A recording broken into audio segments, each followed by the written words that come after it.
जय श्री गणेश। मेरे ब्लॉग में आपका स्वागत है दोस्तों। प्लीज मेरे चैनल को लाइक कमेंट सब्सक्राइब करके अपना सपोर्ट जरूर दें। धन्यवाद। भगवान गणेश जी की कथा हिंदू धर्म में अत्यंत महत्वपूर्ण है और उनका जन्म, विवाह तथा प्रथम पूज्य देवता बनने की कथाएं पुराणों में विस्तार से वर्णित हैं। आइए इस कथा को विस्तार से जानते हैं। भगवान गणेश शिव और पार्वती के पुत्र हैं और उन्हें विघ्नहर्ता, विघ्नों को दूर करने वाला तथा बुद्धि, समृद्धि और सौभाग्य के देवता के रूप में पूजा जाता है। उन्हें सभी कार्यों में सबसे पहले पूजा जाता है, इस कारण उन्हें प्रथम पूज्य कहा जाता है। गणेश जी को एक हाथी के सिर और मानवीय शरीर के रूप में दिखाया जाता है। उनकी 4 भुजाएं होती हैं और उन्हें विशेष रूप से मिठाइयों, विशेष रूप से मोदक का प्रिय बताया जाता है।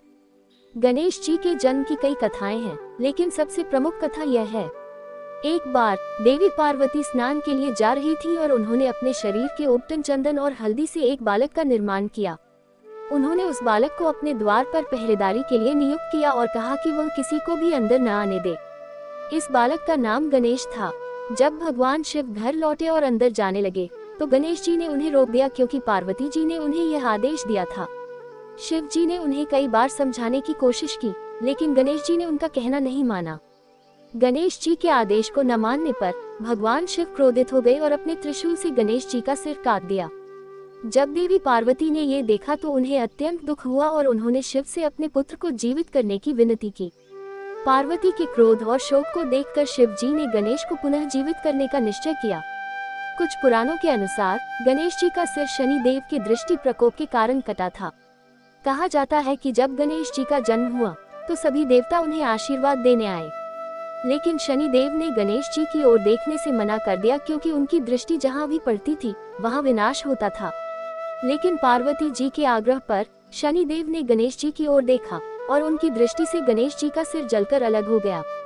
देवी पार्वती के आग्रह पर शिव जी ने अपने गणों को आदेश दिया कि वे उत्तर दिशा की ओर जाएं और जो पहला जीव उन्हें मिले उसका सिर लेकर आएं। उनके गणों को एक हाथी का बच्चा मिला और उसका सिर लेकर वे लौटे। भगवान शिव ने वह सिर गणेश के धड़ पर लगा दिया और गणेश जी को पुनः जीवन दान मिला। इसके बाद सभी देवताओं ने गणेश जी को आशीर्वाद दिया और भगवान शिव ने उन्हें वरदान दिया कि वे प्रथम पूज्य देवता होंगे। हर पूजा, यज्ञ और धार्मिक अनुष्ठान में सबसे पहले गणेश जी की पूजा की जाएगी। पुराणों में गणेश जी के विवाह की कथा भी मिलती है। गणेश जी का विवाह 2 देवियों से हुआ था, रिद्धि और सिद्धि। रिद्धि का अर्थ है समृद्धि और सिद्धि का अर्थ है सफलता। गणेश जी के 2 पुत्र हैं, शुभ और लाभ, और एक पुत्री है जिसका नाम संतोषी माता है। गणेश चतुर्थी भगवान गणेश के जन्मोत्सव के रूप में मनाई जाती है।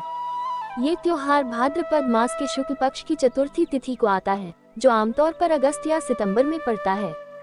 गणेश चतुर्थी 10 दिनों तक चलने वाला उत्सव है, जो अनंत चतुर्दशी तक चलता है। गणेश चतुर्थी को मनाने के पीछे मुख्य उद्देश्य है भगवान गणेश से आशीर्वाद प्राप्त करना और जीवन के विघ्नों को दूर करना। इस दिन लोग गणेश जी की मूर्तियों की स्थापना करते हैं और पूरे विधि विधान से उनकी पूजा करते हैं। महाराष्ट्र, कर्नाटक, गोवा और अन्य कई राज्यों में ये त्योहार बड़े धूमधाम से मनाया जाता है। महाराष्ट्र में इसे विशेष रूप से भव्य रूप से मनाया जाता है। पूजा विधि: गणेश जी की मूर्ति को एक साफ और पवित्र स्थान पर स्थापित किया जाता है।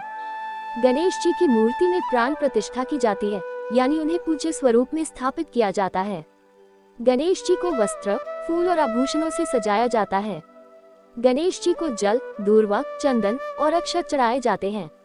भगवान गणेश को मोदक, लड्डू और गुड़ से बने व्यंजन का भोग लगाया जाता है। गणेश जी की आरती की जाती है और भजन कीर्तन गाए जाते हैं। 10 दिन की पूजा के बाद गणेश जी की मूर्ति का विसर्जन किसी नदी या जलाशय में किया जाता है। इसे गणपति विसर्जन कहा जाता है। भगवान गणेश को मोदक अत्यंत प्रिय है, इसलिए पूजा में विशेष रूप से मोदक का भोग चढ़ाया जाता है। इसके अलावा उन्हें लड्डू, दूर्वा घास और गुड़ से बने अन्य व्यंजन भी अर्पित किए जाते हैं। माना जाता है कि गणेश जी की पूजा से व्यक्ति के जीवन के सभी विघ्न और बाधाएं दूर होती हैं और उसे ज्ञान, समृद्धि और सफलता का आशीर्वाद प्राप्त होता है। गणेश चतुर्थी का सबसे अधिक और भव्य उत्सव महाराष्ट्र राज्य में मनाया जाता है। विशेषकर मुंबई और पुणे में इस त्योहार का आयोजन बड़े पैमाने पर होता है। इसके अलावा कर्नाटक, आंध्र प्रदेश, तेलंगाना, तमिलनाडु, गोवा और गुजरात में भी गणेश चतुर्थी अत्यधिक धूमधाम से मनाई जाती है। गणेश चतुर्थी केवल धार्मिक नहीं, बल्कि सामाजिक और सांस्कृतिक दृष्टि से भी महत्वपूर्ण है। लोग अपने घरों में और सार्वजनिक पंडालों में गणेश की मूर्ति स्थापित करते हैं और पूरे समुदाय के लोग इस अवसर पर एक साथ मिलकर भगवान गणेश की पूजा करते हैं। धन्यवाद आप सभी का।